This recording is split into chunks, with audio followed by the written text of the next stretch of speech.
Monter sur un bateau de croisière pour se suicider? Ok, ça peut faire peur, mais ça arrive, et plus qu'on ne le croit. Bon, avant de commencer cette vidéo, je préfère être claire. Non, je ne vais pas justifier le suicide, et je ne pense pas que ce soit la bonne solution pour mettre fin à sa douleur. Mais malgré ça, certaines personnes sont déterminées à passer à l'acte. Voici 8 choses que tu dois savoir sur les suicides, sur les bateaux de croisière. Mais avant, je me présente. Moi, c'est Nargis, et je suis conseillère jeunesse sur les bateaux, donc je sais de quoi je parle.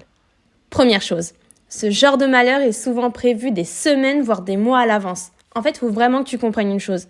Pour certaines personnes, il s'agit d'un véritable business plan.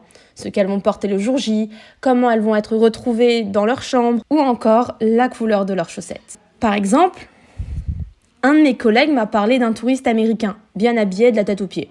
Il a attendu que le bateau soit à 40 mètres du port pour sauter du haut de sa cabine. Quand les employés du bateau sont entrés dans la chambre, ils l'ont découvert de la manière suivante. L'ordinateur était grand ouvert sur le lit, avec plusieurs vocaux, le premier datant de plusieurs mois en arrière. L'homme y parlait de ses idées noires, de son projet de mourir et comment il comptait s'y prendre. Au sol, il y avait des lettres adressées aux membres de sa famille et un mot pour les employés du navire, les remerciant de lui avoir donné l'opportunité de mourir. Parce que oui, le choc du saut l'avait tué sur le coup. Numéro 2. La plupart des suicides sont commis par des hommes. Bon, c'est pas très étonnant quand on connaît les chiffres de l'OMS. Dans la plupart des cas, les hommes sont plus à risque de passer à l'acte que les femmes. Et cela pour plusieurs raisons. D'abord, les hommes choisissent des méthodes plus létales, donc plus efficaces, comme les chutes ou les armes à feu. Pour les femmes, c'est l'inverse. Elles vont souvent choisir des overdoses, ce qui va permettre aux équipes médicales d'intervenir avant qu'il ne soit trop tard. Ensuite, il y a les pressions sociales. L'idée de gagner assez d'argent pour prendre en charge toute la famille, d'avoir un super métier, cela peut amener les hommes à se sentir très isolés. Ces derniers ont souvent moins d'aide émotionnelle et le fait de ne pas exprimer leurs émotions peut mener à la dépression et à la détresse mentale. En revanche, les femmes font souvent des tentatives de suicide, sans aller jusqu'au bout de leur acte. Cette règle s'applique aussi sur les bateaux. Numéro 3. La force des courants. Oui, en fait, il faut comprendre que l'océan, c'est pas la piscine municipale du quartier. Un de mes collègues m'a parlé d'une femme souffrant de troubles mentaux, qui s'était jetée du haut de son balcon. Bon, elle était encore en vie quand l'équipage s'en est aperçu, mais en 2 minutes, elle avait complètement disparu de leur champ de vision. En fait, dites-vous qu'elle était tombée près des côtes portugaises, et qu'elle a été retrouvée le lendemain en Espagne. La force des courants nous empêche souvent de vous sauver, et donc peut vous condamner. Numéro 4. Le jour et la nuit, on ne se suicide pas pour les mêmes raisons. Alors, on commence par la nuit. Généralement, les gens qui se suicident la nuit ne souhaitent pas être vus, donc pas sauvés. Imaginez-vous, perdu en plein milieu de nulle part, et en plus, on ne peut même pas vous voir. Dans ce cas précis, c'est souvent voulu. Mais il y a aussi des meurtres, comme le fait de pousser quelqu'un du bateau. Bon, les compagnies, en tout cas la mienne, NCL, même si on a des caméras partout, on a toujours des angles morts. Et il est donc possible de ne pas être vu.